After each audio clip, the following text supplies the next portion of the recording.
Gagal jantung adalah kondisi jantung melemah hingga sulit memompa darah ke seluruh tubuh. Meskipun begitu, penderita gagal jantung sebaiknya tidak terlalu banyak mengkonsumsi air putih. Hal tersebut bila dilakukan akan beresiko penumpukan cairan di paru-paru. Dikutip dari Tribunnews.com, pasien gagal jantung tak dianjurkan untuk terlalu banyak mengkonsumsi air putih. Lantaran pasokan air yang banyak dalam jantung akan memicu pembengkakan hingga penumpukan cairan di paru. Bahkan terlalu banyak mengkonsumsi air dapat membuat kerja jantung semakin keras. Maka sebaiknya penderita gagal jantung perlu membatasi asupan cairan yang masuk ke tubuh. Menjadi komoditas yang sangat berharga, air tanah di Bali bisa menjadi semakin langka karena selain digunakan untuk kebutuhan sehari-hari warga, juga digunakan untuk aktivitas pariwisata. Untuk menghemat penggunaan air tanah, lebih dari 50 hotel berbintang di Bali mengolah air laut menjadi air tawar. Seperti yang dilakukan salah satu hotel berbintang 5 di kawasan Seminyak. Hotel ini menerapkan pelayanan yang ramah lingkungan sekaligus melakukan upaya konservasi air tanah. Pengolahan air laut menjadi air tawar melibatkan perusahaan pengolahan air melalui sistem osmosis balik atau seawater reverse osmosis. Proses ini menggunakan membran reverse osmosis untuk memisahkan kandungan garam agar didapatkan air tawar.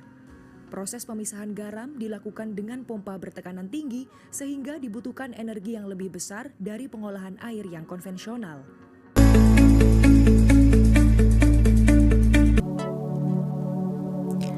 Nah, kita akan bahas tentang difusi ya. Difusi itu adalah aliran zat terlarut dari larutan hipertonis pekat ke larutan hipotonis encer.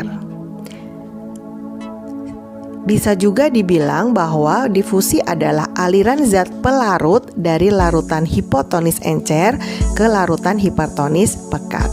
Contohnya kalau kita bikin sirup, air sirupnya itu terdiri dari air sebagai pelarut dan sirupnya sebagai zat terlarut, sehingga airnya menjadi lebih pekat dan sirupnya menjadi lebih encer. Nah, terjadilah homogen. Selanjutnya kita akan membahas osmosis. Osmosis adalah difusi melalui membran semi permeabel. Yang kita lihat adalah airnya ya, atau zat pelarut. Jadi aliran air zat pelarut itu dari hipotonis ke hipertonis. Contohnya pada sel tumbuhan dan sel hewan. Nah, kita lihat ya, terjadinya osmosis pada sel tumbuhan. Sel tumbuhan yang ditaruh di larutan yang pekat hipertonis, sedangkan sel tumbuhan itu adalah hipotonis encer, maka air akan mengalir dari hipo ke hiper. Jadi air itu akan keluar. Kalau air terus keluar, maka lepasnya membran sel dari dinding sel kita sebut sebagai plasmolisis.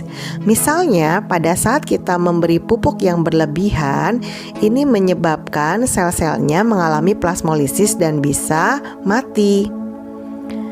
Selanjutnya, kalau kebalikannya sel tumbuhan ditaruh di larutan yang encer atau hipotonis, sedangkan sel tersebut hipertonis, maka air akan masuk dari hipo ke hiper. Masuknya air ke dalam sel karena mempunyai dinding sel sehingga bentuknya tetap, namanya tekanan turgor. Nah, contohnya pada saat kita menyiram tanaman yang layu akan segar kembali.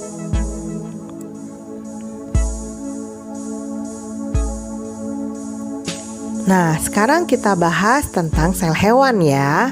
Sel hewan ditaruh di lingkungan yang hipertonis atau pekat, padahal di dalam sel itu dia hipotonis, maka air dari hipo ke hiper berarti keluar semua, menyebabkan sel itu mengkerut. Mengkerutnya sel hewan karena ditaruh di tempat yang hipertonis namanya adalah krenasi. Misalnya, sel darah merah manusia yang ada di dalam larutan yang hipertonis pekat, maka sel darah merahnya itu akan mengkerut dan terjadilah anemia atau kekurangan sel darah merah. Kebalikannya, sel hewan yang ditaruh di larutan hipotonis atau encer sedangkan di dalam selnya adalah hipertonis, maka air akan masuk dari hipo ke hiper. Terus masuk, maka akan terjadi pecahnya sel hewan yang disebut dengan hemolisis. Contohnya, sel darah merah berada di lingkungan yang hipotonis menyebabkan terjadinya anemia.